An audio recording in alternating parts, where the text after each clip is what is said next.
Hey everyone, Kyle once again, and welcome back to another movie review. And um, just really enough, just looking for more anniversary reviews. Because we're doing films from 20th anniversaries for 1996 films, then a couple of 86 films from 30th anniversaries, and also my review would be The Beast, which makes it the 25th anniversary because it was 1991, the year. And reviewing another a fun action film that I really love, and which we're looking for it is there. Oh, as I didn't have the DVD right here. I forgot to put it out to present it, but I had to get it right there. There you go. So yeah, the film that I think, forgiven if this is a film that was also released in 1991, so given a proper 25th anniversary movie review, I love this film, and I will say it's one of my favorite Bruce Willis movies. It is besides the Die Hard movies. This is another one that's one of my favorites, and just another fun, entertaining, and also another badass action film. Like 20th, but given with 1996, I reviewed Eraser, was another fun Arnold film that was also badass.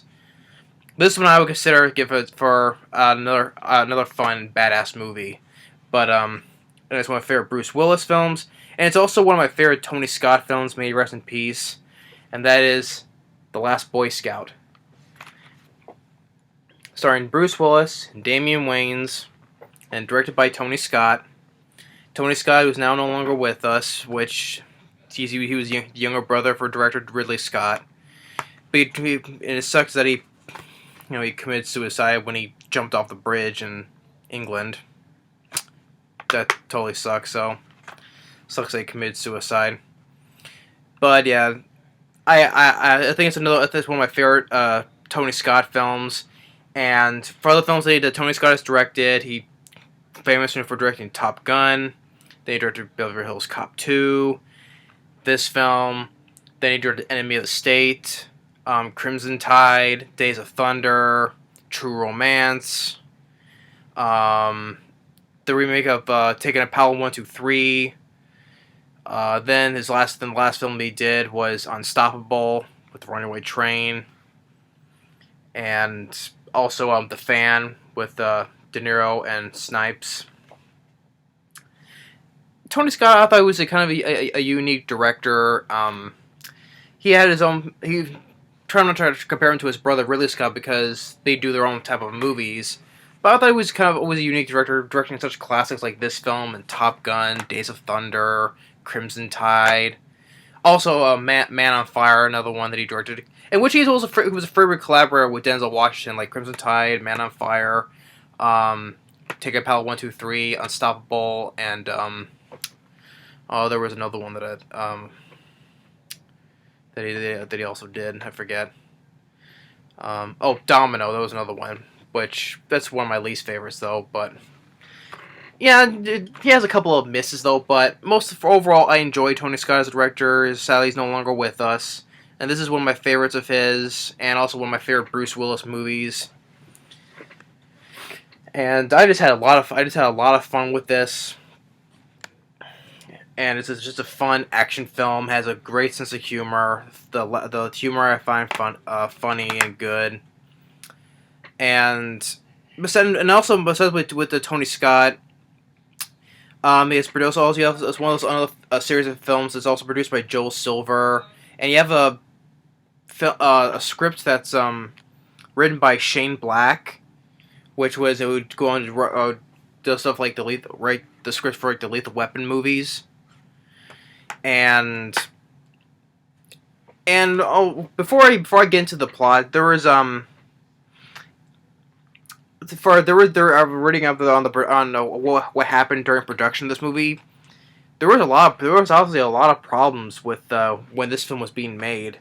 Well, first of all, with the production, I'm looking up stuff right here. Is that where is it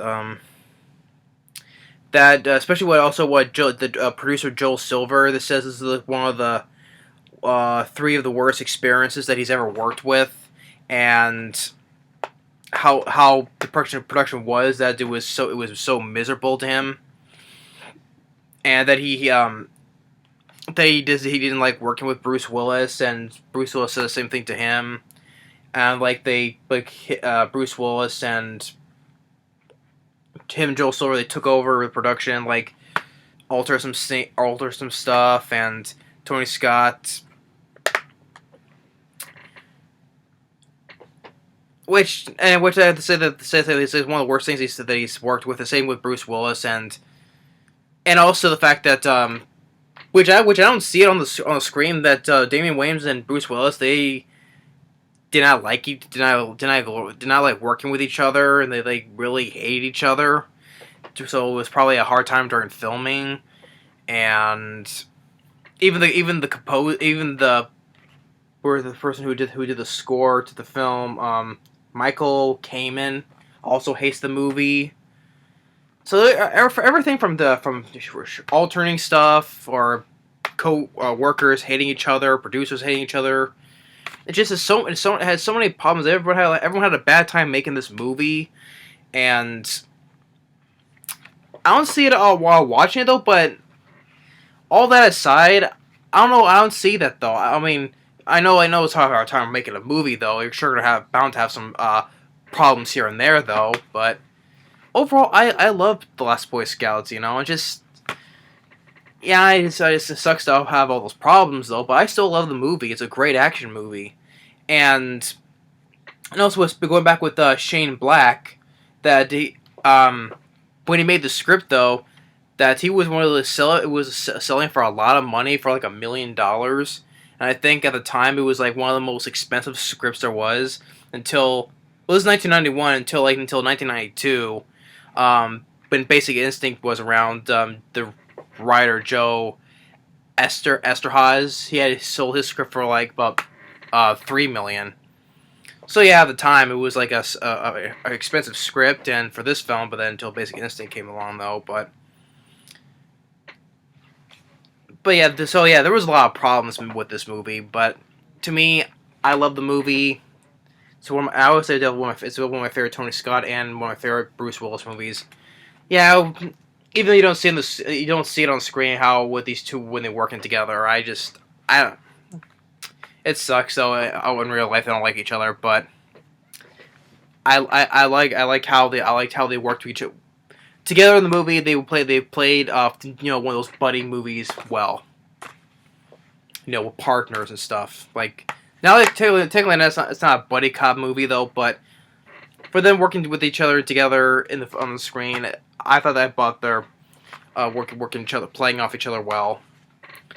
So, but after that, after saw all the production values, and the film came out, which oddly enough, it came out around in December. It was like near Christmas, like around this time right now is we're December, and yeah, it came out kind of like around this time.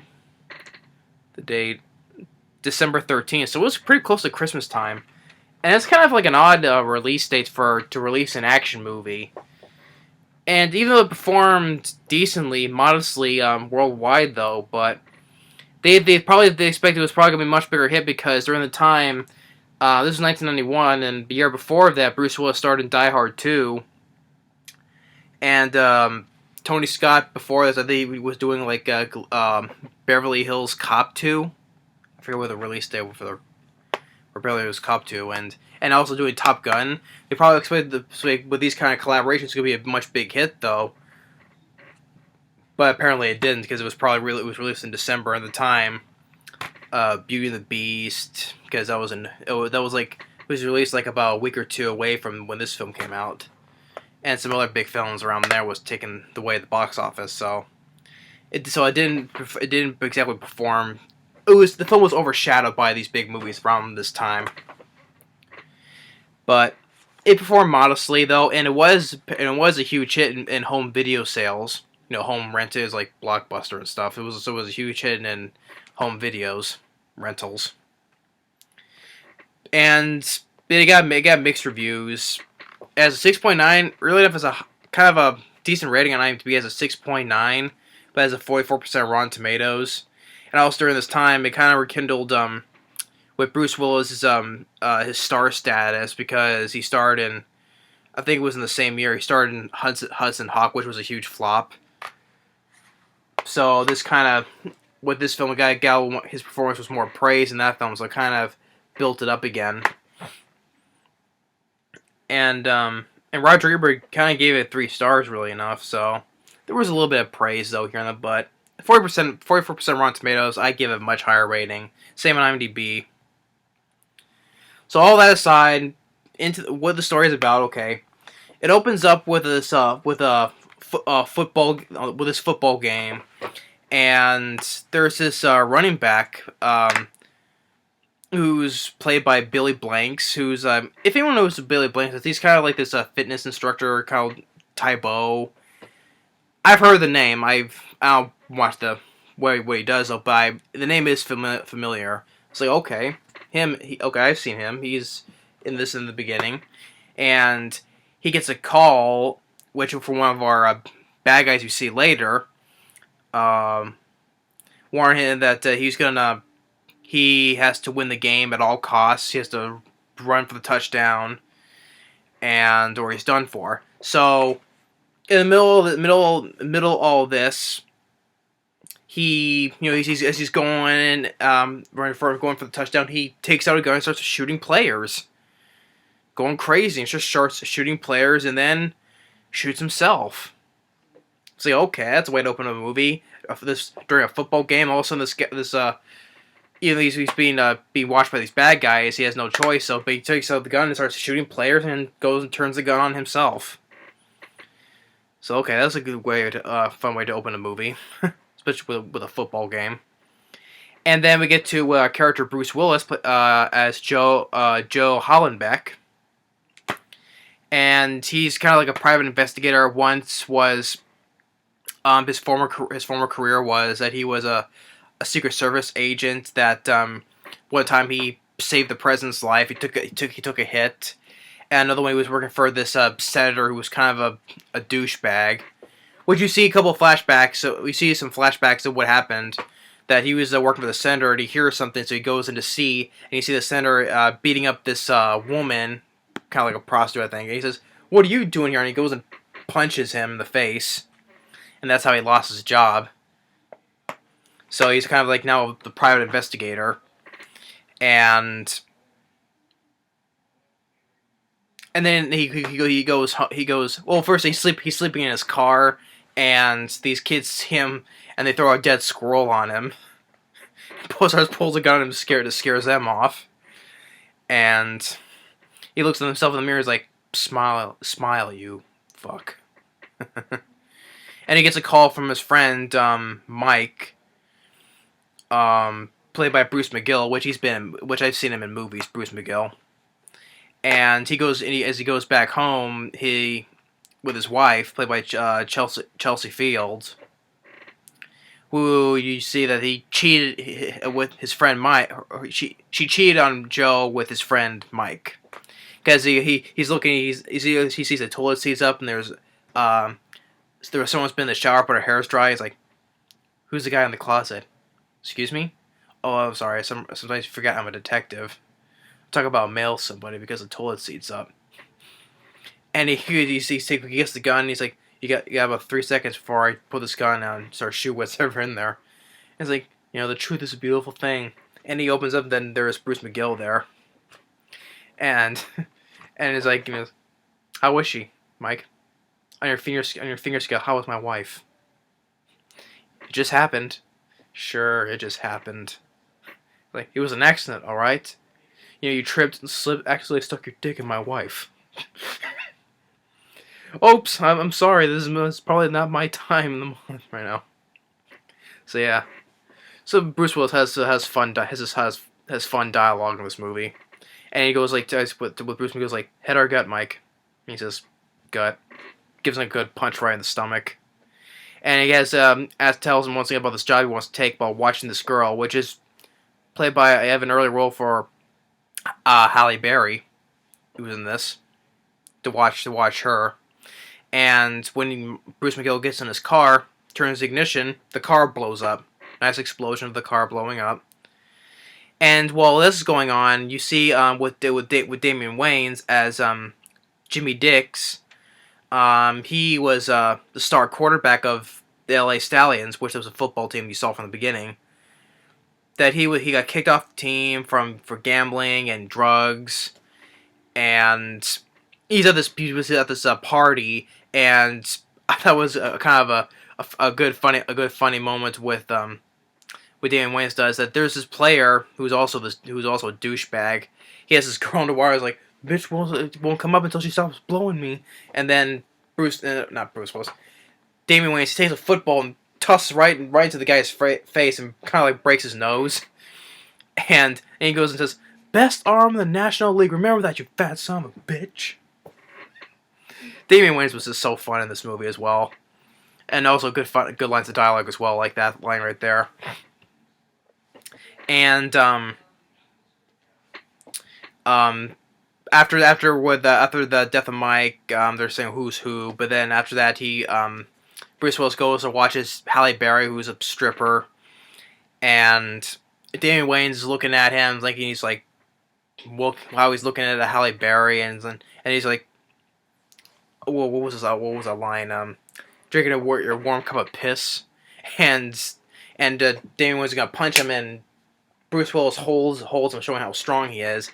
He spills his drink. He's like, spill my warm cup of piss.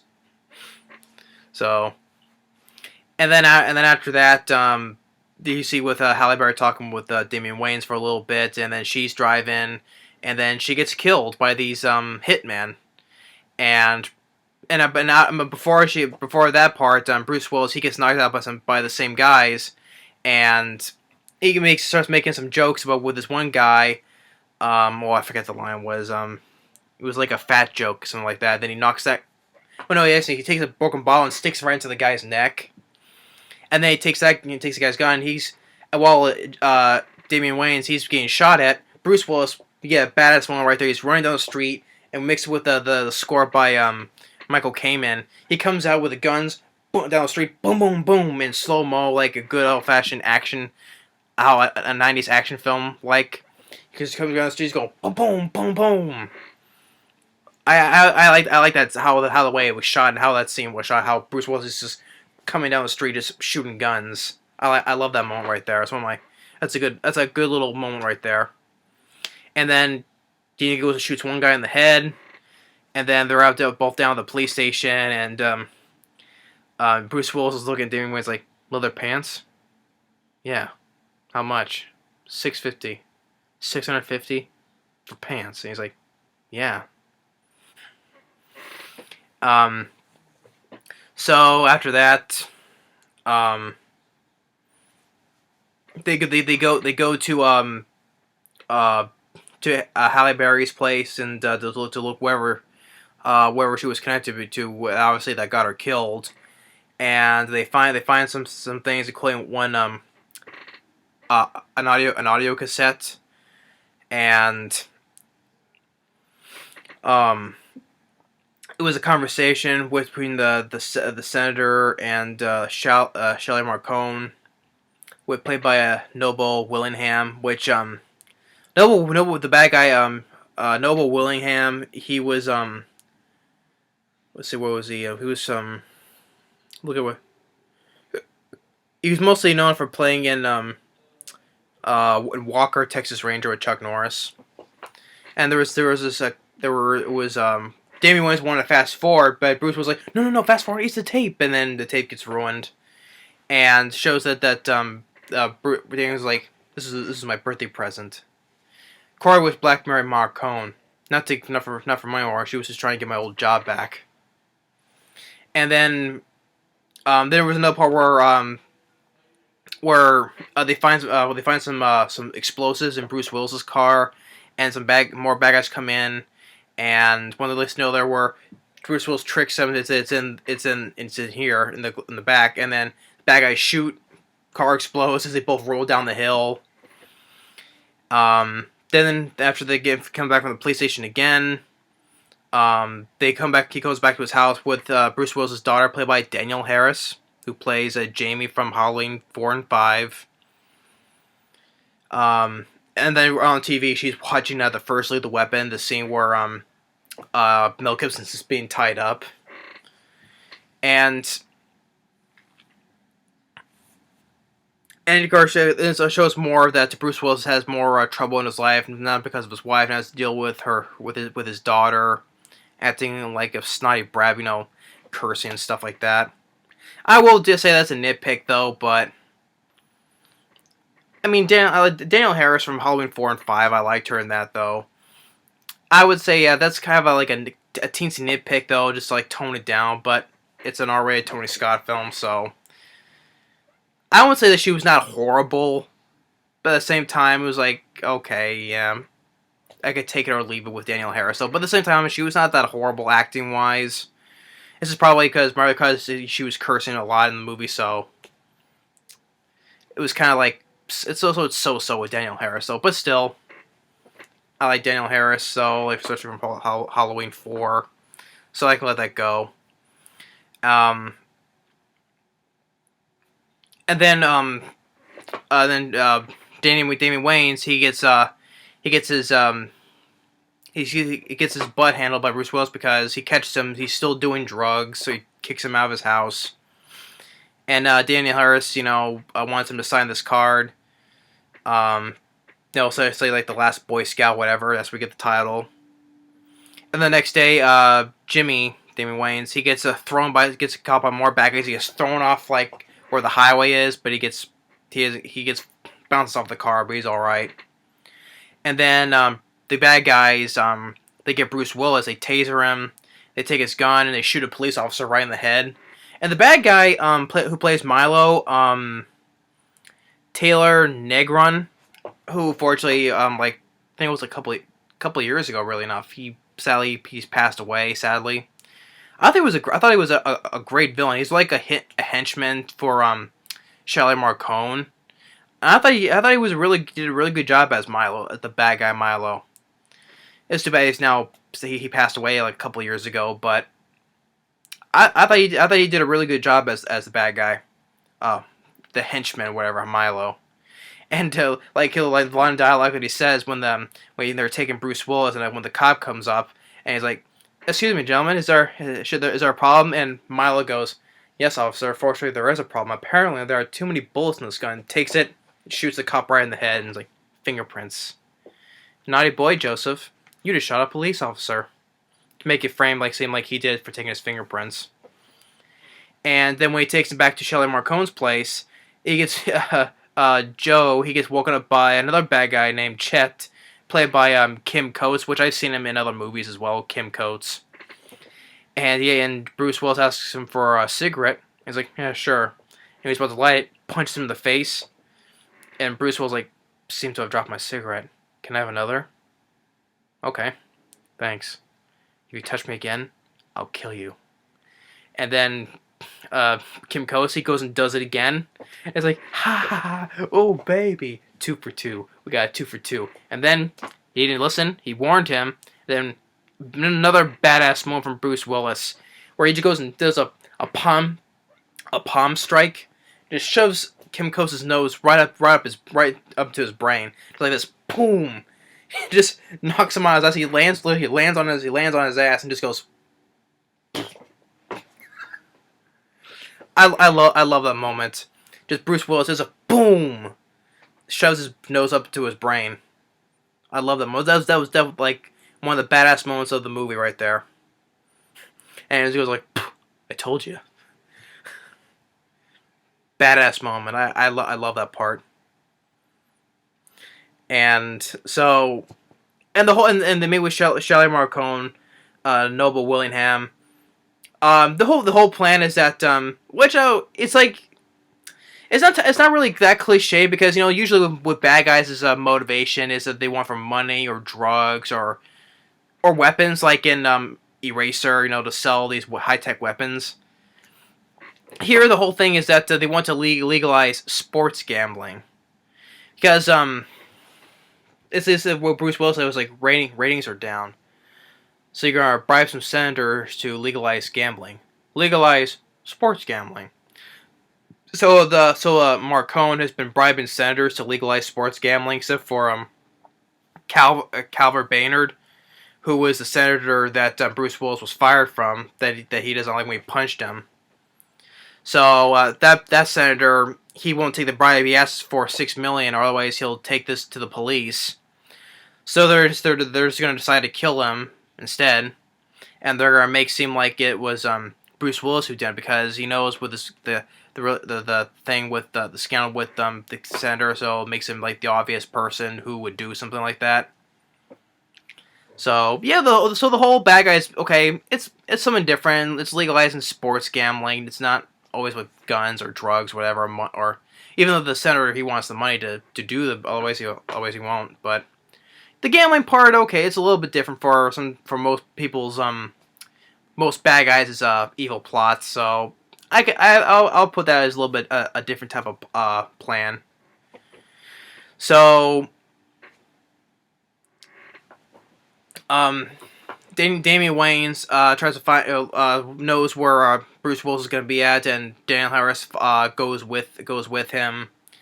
And some of the senators and bodyguards are there to make the exchange for the money, and they switch it out with another case that has explosives, which they're going to take to the ball game.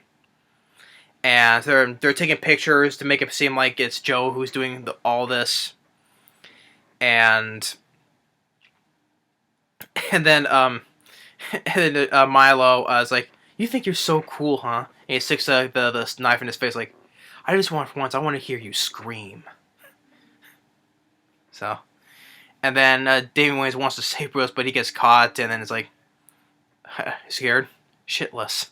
And then Danielle Harris comes in. She has this cat puppet, but she has a hidden gun in it, and he gives it to Bruce Willis to make it seem like it's like telling jokes. And then he fires the hidden gun for the puppet and kills one guy, puts a big bullet right in the guy's head right here. And Damien Wayans kicks a shotgun for one guy and makes it fires and hits one other guy. And they get a good car chase as they're driving. Then Bruce Willis gives the gun to Bruce. Damien Wayans like, what am I supposed to do with this? Point at the bad guys and shoot them. And then they drive one car off the cliff, and then both of them fly off, and then Bruce Willis, Damien Wayans, their car, they get off fine, but Milo's car flips over off this guy's the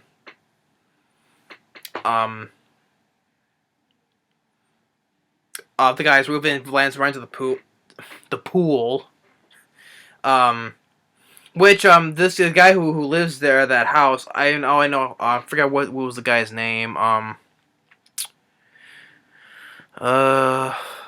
I forget the name of the guy, and I forget the name who he was. I forget his name. What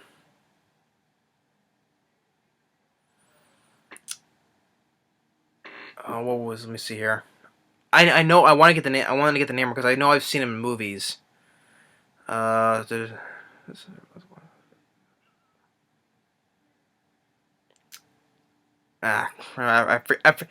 anyone who's known for that stuff, who knows the guy is in that one scene, I forget who his name is, but I know I've seen him in movies though.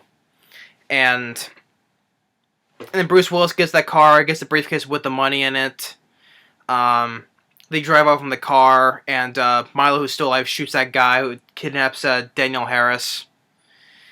And then the more funny lines of dialogue with Damon Wayans like, Joe, if you drive too fast, we're gonna travel back in time.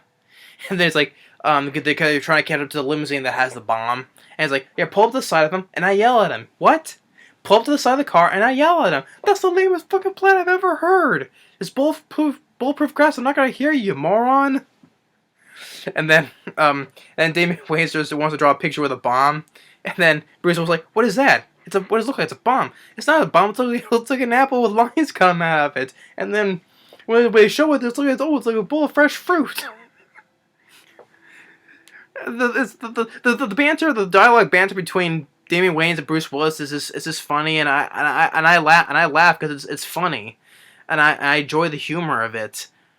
And then as Damon was showing the picture, he's like, "What are you always criticizing my shit?" And they shoot. He's like, "Oh shit!" And then Bruce Willis was like, "Oh, I forgot to mention, bomb means fuck you in Poland." It's like, "Oh, that's how they almost bought that." Tragic loss of the art world, let me tell you. And then and there's a continuing drive-in, and Bruce Willis goes and says like, "Kid, if I ever get out of this fucking case, I'm gonna dance a jig." Do what? Dance a jig? I swear to Christ. So then he gets out, he gets on the freeway, and he starts shooting the limousine. Shoots out one tire, and it flips over, and shoots the other guy. And then Milo calls Joe, and he's like, "Hey motherfucker, hey Milo, what are you calling from the bottom of the pool? I'm on my way to the big game. Someone needs to talk to you." So yeah. As he's taking Danielle Harris to the game, and he gets a briefcase with a bomb, and they get some ammunition, including with a box of shotgun shells called shredders. So they go. It says they're at the game.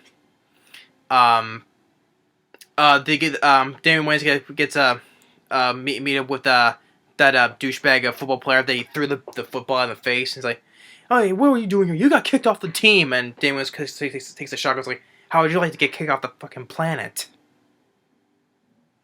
So they go with Marcone's office. He shoots Damon Wayans in his hand. But then he tells that he's saying he's got the key. They got the money. It's in the back of the car they drove in, and he has the key, which is one of those shotgun shells. He throws in the fire. And it's the kind that shreds. And they're like, down, and explodes, and one guy's on fire, and Bruce Willis gets a shotgun, and just blows more bad guys away. While McCarran escapes, he gets the briefcase from the back of the car, which he thought was the money, but he actually took the briefcase that has the bomb in it. So, and then Bruce Willis has to find Milo, who's up one of those lights from the game, because it's a good spot where he's has a sniper gun to shoot the senator. And Damon Wayans, he goes out there as a distraction. He gets on the horse and he gets the football, and he's yelling at the senator, it's like sit down. I said sit down. And he goes and throws it. Hits the center of the face, but it saves him because the Milo shoots the football instead. And everyone's cheering. He's doing is doing this, and Milo's shooting, and then Bruce Willis gets a drop on him, and then the helicopter, you get the police helicopter. Milo's shooting one guy, and Bruce Willis gets the bag. It's like, looking for this. It's like, you fucking asshole, and he gets his knife and stabs him in the leg, and it's like, yeah, I told you before. If you touch me again, I'll kill you. And he's punching him, and he kicks him back while the police shooting at him. And you see, for the film, you see actual blood squibs, not CG. And then you get the really the gruesome death of Milo, where as he's being shot to shit, he falls down, and he goes right into the helicopter propellers, or the helicopter blades. Just really bloody and gruesome, gory scene right there. He just gets cut to pieces. And then everyone's looking at Bruce Willis, and he starts dancing. He's like doing this. So, and then Bruce Willis's wife, Chelsea Field, says, "Oh, I'm sorry." And then Bruce Willis goes and says, "Fuck you, Sarah." Which he wanted to say earlier. It's like, "Oh, if anyone was around, I would spit in your face." as they hug it out. So as the police chief sees that the case in the back seat is gone, but it's there's the one that had the money is in the trunk, and then Damon Wayans is like laughing, like, "Marcone's got the wrong one." And then Marcone, he opens it in his house. explodes and they see the explosion in the distance, they're both just laughing. So, and then it shows the day or like a day or two later, and it seems like that Joe and Sarah, they're kind of get their marriage back together, and Joe wants to make Jimmy being partners. And also the thing with that they're talking about how the senator is like Calumbator, he's like I think he lost his career over it. But other than that, though, then it ends with Bruce Willis and Damon Wayans. They're just walking, talking about being partners and stuff like that. So yeah. What more can I say? I love this movie. It's such a fun, entertaining action movie. It definitely deserves a proper 25th anniversary movie review. I love this film. Tony Scott, great. Despite all the problems they had making this movie, I still say that it's a good Tony Scott film. It's definitely one of my favorites, and he did a good job directing it. Even though doing the problems with the producer Joe Silver, then Shane Black and Bruce Willis, it's hard to say who was whoever started this whole thing though. But still, I don't see that watching this, and actually why I love this movie. It's just so fun. It's entertaining. Bruce Willis and Damon Wayans, even though they didn't like working with each other though on set though, I thought in the film they played off well with each other. They were great working together for their characters. The funny, the dialogue, the humor between the two each other, which I enjoyed. And lines of dialogue I thought was funny. The action I enjoyed. Bruce Willis gets his badass moment doing the palm strike, killing Kim Coase, shoving his nose through his brain. Good gunfire or gunfights. Bruce Willis, when he's after Halle gets killed. Bruce Willis running out the street, slow-mo him shooting both guns. And Damon Wayans, I thought he did a really great job. I think it was one of my besides Major Payne, I think it's my favorite role of his in this film as well. And he has also some good lines of dialogue and good moments as well. I like the score, even though the guy who did it, Michael, came in, doesn't like the film. Even though he has a right to his opinion though, but I like the score. The rest of the cast, besides Bruce Willis and Damon Wayans, Chelsea Field, I thought she was fine as Joe's wife. Noble Willingham as Marcone, I thought he was a pretty decent bad guy. What the whole plan was, I thought was kind of different. Instead of drugs or money or weapons, it's sports gambling. It's a different kind of plan. Taylor Negron as Milo. I thought he played a memorable villain as Milo. I thought he did a great job. Actually, he's now passed away. Danielle Harris, like I said before, she was not horrible, but it was so because of the character. Even though the script how made the character is, curse and all that stuff though, but the character was so. But Danielle Harris, I don't think she was not that horrible. So yeah, so I love this movie. It's definitely one of my favorite action movies. And this is stuff that it wasn't that big of a hit because it was released around this time during close to Christmas. But yeah, maybe it would have been better if it was released on a different day. Yeah, because December and January, especially January, it would have been a horrible month for this film to do well because usually January is a bad month because there's always a lot of flops when it comes out January. But December, I think it could have picked a better release date for this film. Maybe it was due to all the problems during production, maybe, but yeah, it was. Even though you don't see it while watching it, you just have to look behind the scenes.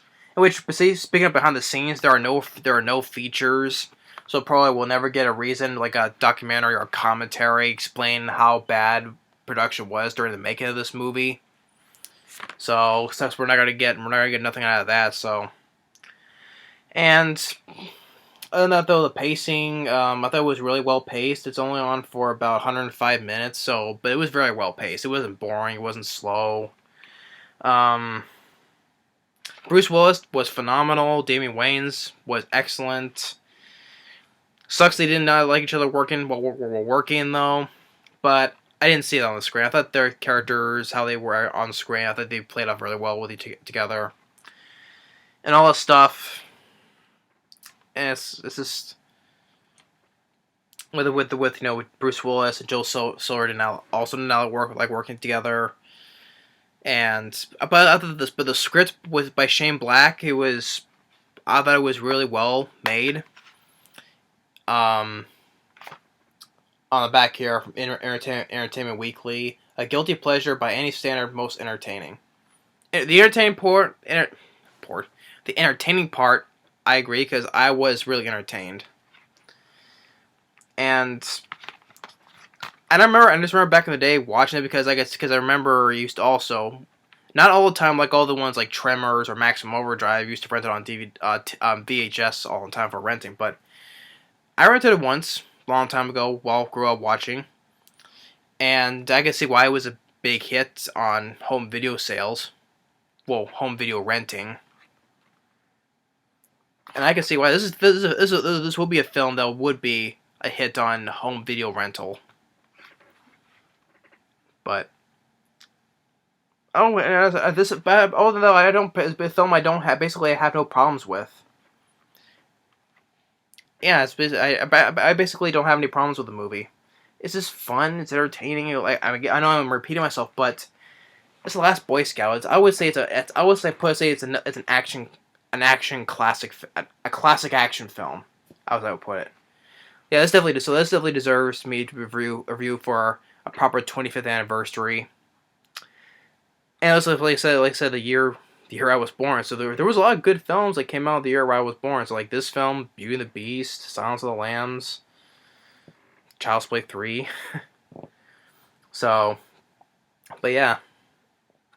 And just like I said in my review of Beauty and the Beast, it's like, can't believe it's been 25 years since this came out. I don't believe it. It's just been that long. I just feel very old, just holding this. It's a 25-year-old movie. So yeah. This has been that long. Time flies by fast. But yeah, I love this film, The Last Boy Scout. It's a badass. It's a kick-ass, entertaining, fun, humorous action movie. Bruce Willis is badass and funny. Same with Damon Wayans. It's definitely one of my favorite Bruce Willis films, and definitely one of my favorite Tony Scott movies. May he rest in peace. He will be really missed. Left a lot of great movies in his memories. This definitely to me is one of his most memorable, and this is such a badass looking cover right there as well. I like the look of this cover. So yeah.